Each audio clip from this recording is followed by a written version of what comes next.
Well, America's food industry has never been safer or of a higher quality than it is today. Yet that is not the image most people have in mind when they think about our modern food system.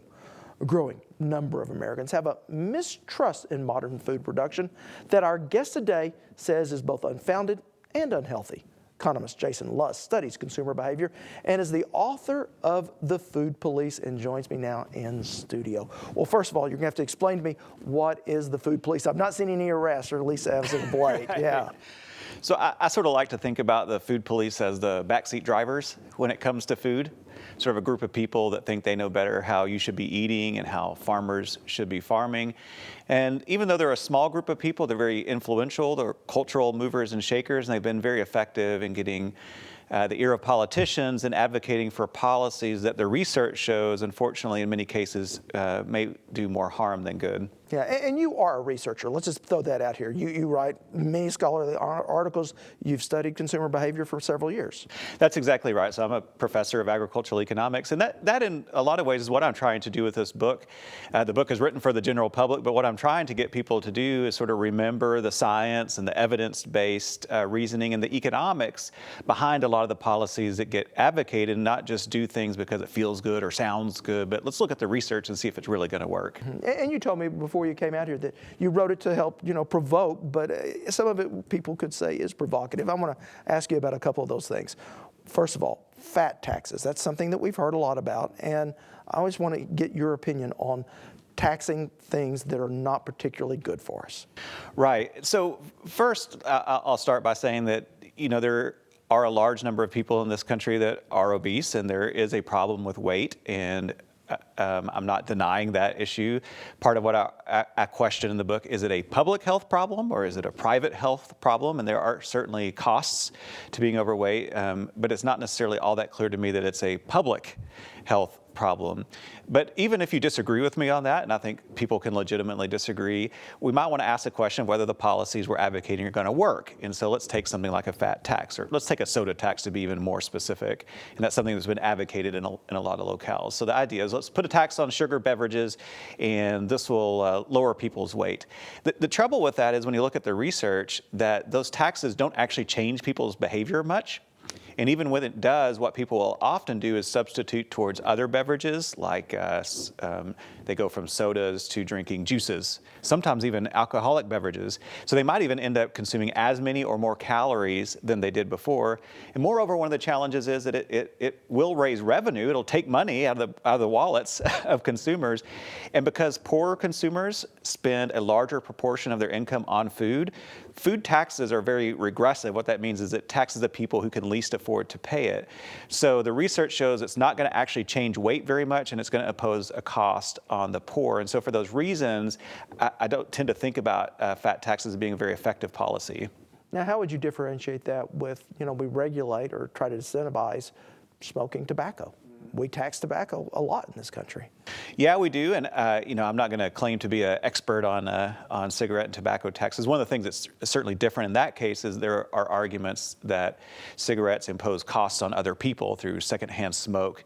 So you smoking imposes a cost on me, and those taxes are sort of designed to get you to think about those costs you're imposing on others. It's less clear to me that that is the case with food. If you drink a large soda, that effect on me, it's unclear what effect that actually has on me. So I think there are important differences there. I want to switch now to maybe from the consumer level to the producer level, and you talk a lot about in your book about production and some of the issues surrounding the caging of chickens, or the farrowing crates that they use in pork production, and that you think maybe that regulation could be stepping over the line? I think that that's a really challenging issue, and I think a lot of consumers are legitimately concerned about animal production decisions. And for example, out in California, in 2008, there was a ballot initiative where Californians voted to ban gestation crates and cages used in egg-laying conditions. The challenge with that is that when you look at what consumers actually do in the grocery store, you find that, for example, less than 5% of consumers buy cage-free eggs or buy so-called crate-free pork. And so, in essence, by passing a law like that, what you're doing is forcing producers to adopt a more costly system that consumers themselves aren't willing to pay for. So it really puts producers in a real bind in almost an unfunded mandate. I'm going to force you to make a change that I'm not giving you money to pay for. And so it puts producers in a real pickle sometimes. And I think, I certainly have no problem with voluntary initiatives, with market initiatives of producers trying to sell cage-free organic varieties and earn a little extra return from that from the marketplace. But I think we've got to think about all the unintended consequences when we pass these kind of policies. And in California, one of the biggest effects of that policy might be that all California does is end up importing eggs from Arizona and Idaho, and the animal living conditions don't even change. You mentioned in your book, and I think you actually quoted the CEO of Burger King asking why they don't sell more salads, and he said, well, because we can't sell our salads to our target audience. Is the consumer not king? Yeah, I think that's part of the beef I have with some of the people I refer to as the food police, and they seemingly want food companies to be offering healthier, varieties and alternatives. But food companies can only sell what consumers are willing to buy. And actually, that comment that I referred to in my book was one that was made about 10 years ago. But today, if you go into McDonald's, for example, they have salads and they have wraps. And so when consumers start demanding healthier alternatives for themselves, you can bet McDonald's and Burger King are going to provide it. And so it's not really a question of looking at food companies and saying, oh, you're nefarious, you're imposing on consumers these unhealthy alternatives, because at the end of the day, it's the consumer that's demanding those products. And as consumers, I think we do have to take a little personal responsibility for ourselves, and we can't just point the finger at other people. Yeah, I think that's probably very evident in the debate that happened last year over what in the industry is called finely textured beef, but when it made news in the public, it was called pink slime, and it's the finely ground up beef that they use to add protein into their hamburger, and it was a consumer rejection to it that kind of caused the industry to take a step back, did it not?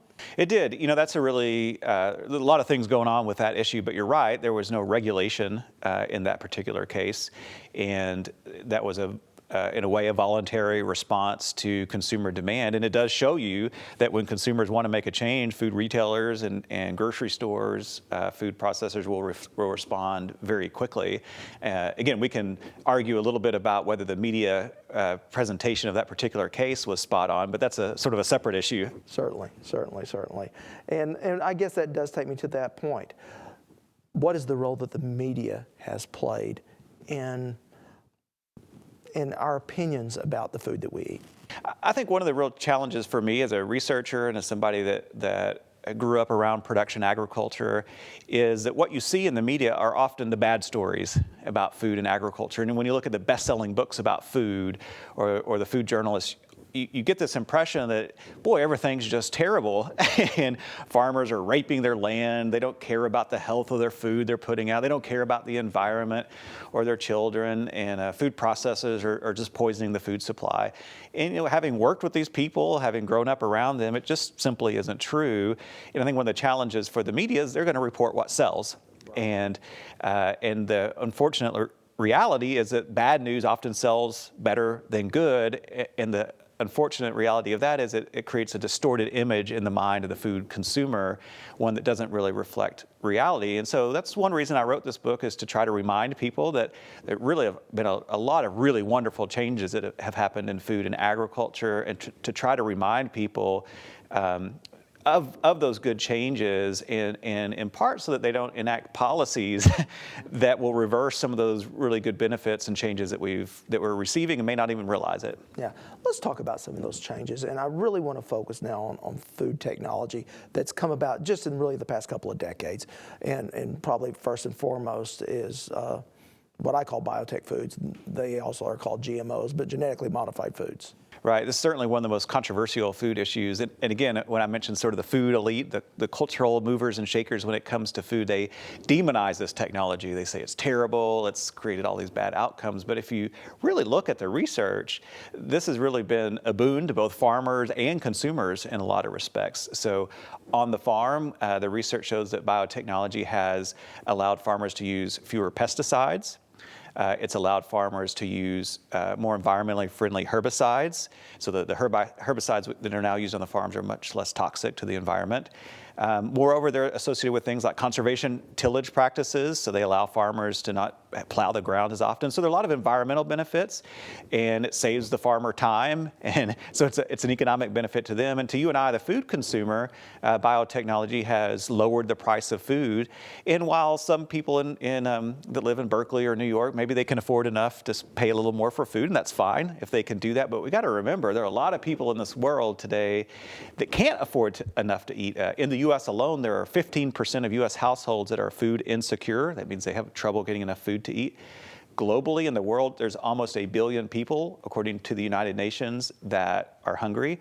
And so it still remains the case that these sorts of technologies that can allow us to improve yield while also improving environmental outcomes and improving and growing the world supply of food to meet up with the world population is still and remains a really important issue. Do you think that type of elitism that you're describing there is a result of just the simple fact that less than 1% of the American public is actively involved in production agriculture, and many people are 2 and 3 and maybe 4 generations away from someone that actually worked on a farm? I agree. I think that's a big challenge for people that are involved in production agriculture, is exactly the point you mentioned, and that is they don't understand, for example, when you mentioned cages and chickens, why would you put a chicken in a cage? It sounds terrible. And then you've got to remind them, well, chickens peck on each other, and that word pecking order comes from somewhere. And sows roll over on piglets exactly. in a gestation cage. Yes, exactly. And meanwhile, there are real things called weeds, and there are real pests trying to eat that food you're trying to grow. And so some of those things sort of get lost in the translation when people haven't grown up around production agriculture. Now, that doesn't mean we shouldn't try to be responsive to consumer concerns and that we shouldn't develop technologies that try to address consumer needs. But it also means there needs to be, perhaps in the agricultural industry, more transparency, more discussion, more openness about what's going on rather than trying to hide. Mm-hmm. Now, you mentioned another issue that I at first blush, I have to take exception with, and it's locavorism. And I've done my share of stories, just have to admit, about what we here in Oklahoma call the Farm to School program, trying to get locally produced food into our local schools. But you say maybe it's not as important as we may think it is? So I have a bit of a nuanced view on that particular issue. So I first of all, like local foods. I go to our own farmers market here in town. And so I think that's a wonderful opportunity for consumers to buy fresh produce, and even for producers to be able to meet a growing demand for local food. What I take issue with in the book are people that want to subsidize those activities. So take a best-selling author, Michael Pollan. He wants to require schools and hospitals and even prisons source a certain percentage of their food from local sources. And so the question, when we want to start requiring things or subsidizing things, as an economist, I want to ask the question, like, where is the market failure? Why would we want to subsidize that activity? And we would normally want to look at arguments, like, is it somehow going to benefit the environment? Is it somehow going to benefit the local economy? Is it going to somehow benefit health? And what I do in the book is take each one of those issues and ask, is local foods really doing these things? And I think when I look at the research, it's really not. And so again, there's some private benefits I get out of local foods. It is tastier often. It's fun to go out and talk to somebody who produced your food, but it just simply isn't the case that it's probably better for the environment or necessarily better for health, especially talk about school children. If you want to maximize nutrition on a budget, one of the best things you could do is probably buy frozen or canned vegetables. And it's not even all that clear that it's better for the local economy, because those dollars you're spending, the more dollars you're spending on local food are dollars that could have been spent on something else. And you got to ask, what is that something else that I could have bought with those dollars I'm now spending on local foods? So anyway, I'll leave it to the viewers to read the arguments in the book. But I hope that I can sort of make the argument there that it's fine if you want to do it, but if you're going to use my tax dollars and you're going to force people to make other things, let's make sure we're making wise policy decisions. Let's talk about obesity. I think probably the argument is probably we're a third fatter than we used to be just a couple of decades ago. Is there a role that food production has in America's obesity? So obesity is a really complicated issue. No doubt food is one part of the equation, but when you look back and look at all the factors that could potentially have contributed to the rise in people's weight, what you'll see is that it's a really complicated issue, and the rise in obesity is actually accompanied with a lot of really positive changes too. That sounds crazy, but if you look at us today compared to the 1950s or 60s, we have more air conditioning today. We have less strenuous jobs. So unlike my grandparents who often had to go out and work on the farm many hours a day, I sit in a nice air-conditioned office. I feel like it's a travesty if I can't get my air conditioning in the car to work. Our food is more convenient. We spend a lot less time in meal cleanup and in meal preparation. And we're able to drive more. All those things are really positive changes. Another positive change is we smoke less. Whenever you smoke less, smoking is correlated with weight. People that smoke tend to weigh a little less. So there are a lot of changes that have happened that have been good that contribute to that rise in weight. And sometimes we kind of have to ask the question of whether, if we want to weigh like we did in the 1950s, it might take a world that looked like it did in the 1950s. Now, that doesn't mean we can't think about maybe ways of improving weight and health, but I think it is useful to take a step back and ask how we got to the situation we're in. Essentially a much more active world than what we live in today. Right. In some ways, that's right. Now, let me ask you about organic. You kind of put the organic argument in your sights. Is there a role for organic simply from a marketing perspective, if not from a health perspective? Because you say in your book, there's no proof that organic is any healthier. Right. So, again, if you want to buy organic, and we buy organic occasionally at our house, I say go for it. But what I am trying to do with people is give them the facts that are presented in the scientific research so that you're making an informed choice. Because the reality is that organic is more expensive. It's often about twice as expensive. So making wise decisions means not only making healthy food decisions, but it also means spending our money wisely. So let's make sure when you double your grocery bill that you're getting some bang for your buck. And I try to present the evidence. And what I argue is that organics are not any tastier, which are based on lots of studies of blind taste tests. They're not any healthier in terms of nutrient content. Also, it's one misperception people have about organics is a lot of people believe they're produced without pesticides. That's not true. They use natural pesticides like copper and sulfur, many of which are more toxic than some synthetic pesticides. Now, it is true that if you look at the evidence that a lot of organics have a lower total level of pesticide use. And so the question is, how risky are pesticides in food? And I think that's a legitimate question to ask. And if you're really worried about that, maybe that's a reason to buy organic. But the evidence I present in the book is based on the science that these pesticides are really small risk in the grand scheme of things. And the last thing I point out is about the environment. And I do say in there that it is probably true that organic production is probably slightly better for the environment. But how much better?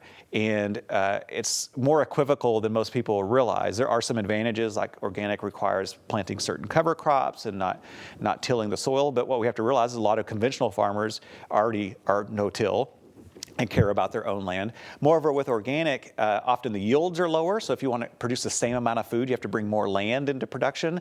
And pulling more land into production is not what most people would consider an environmental benefit. So yeah, there might be some environmental benefits, but it's not as hyped as a lot of people make it out to be. So would it be fair to say that you believe we may have too many regulations in our food system? I think that's an argument I'm making, definitely so. And part of it is that especially a lot of the regulations people are proposing going forward, I think are a lot of what I'm arguing against. And so there are two things here. One is when we do propose regulations and we look at the ones we have, let's make sure the science, and not just the nutritional and medical science, but also the economic research supports those policies. And a lot of times they don't. And then secondly, there is a role for consumer choice and responsibility and freedom of choice. And I am guarding against a situation and a culture in which when there's any problem, we have to turn to the government for the solution. I think the reality is, just like we talk with those food companies, if you go in and say, I'm demanding healthier alternatives, I'm willing to pay more for this or that, they will respond. But you do have to be willing to pay more for it. You know, I'm particularly troubled, though, and I remember the melamine scare, and it wasn't a scare. It actually killed lots of pets and infants in China. That, what happens when an upstart company, if there's not the regulation, and we may be importing some food that's just not good for us? That's right. So it's, of course, true that companies have made mistakes and sickened people, and the unfortunate reality is that no world is perfect. And in fact, no government regulation can prevent us from all harm. And even if they could, I don't know that we'd want them to, because it would be such a controlled world, a sterile world that we face. If you don't want any risks in life, you just stay at home and close the door. But when you look at a company's incentive, let's just take another one like Jack in the Box, for example, that had E. coli and made people sick. They suffered a lot from that. Probably, I don't know the exact details, but they probably almost went bankrupt. I remember when that happened, they were certainly suffering financially. And so companies themselves face a lot of incentives to make sure that they don't sicken the public, to make sure that they don't do things that they can be sued for, or that can come back and shut them down. So there are a lot of private incentives for companies to think about public safety and health. That doesn't mean there have never been problems. It doesn't mean there won't be problems in the future. But as long as there's competition, and as long as there are legal remedies for you and I as consumers to punish companies when they do wrong, and I think that's an important part of it, that I think they will respond to those concerns for safety, because you and I are concerned about them too. Certainly. Regardless of the personal cost when some of those things happen. Let me ask you this. If you could write a letter to the EPA, the USDA, and the FDA, any of those people, those regulating agencies, what would you tell them about American food production? Well, that's a good question. I don't know. First of all, they're probably not going to listen to any letter that I sent them.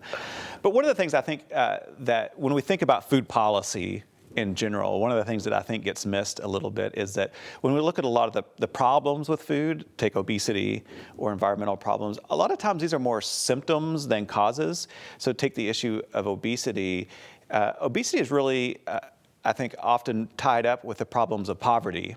And when people live in an impoverished condition, they often don't have the incentives to think about their future self. They don't have the incentives to invest in their education and in their health, because they don't have the expectation those investments are going to result in some positive outcome.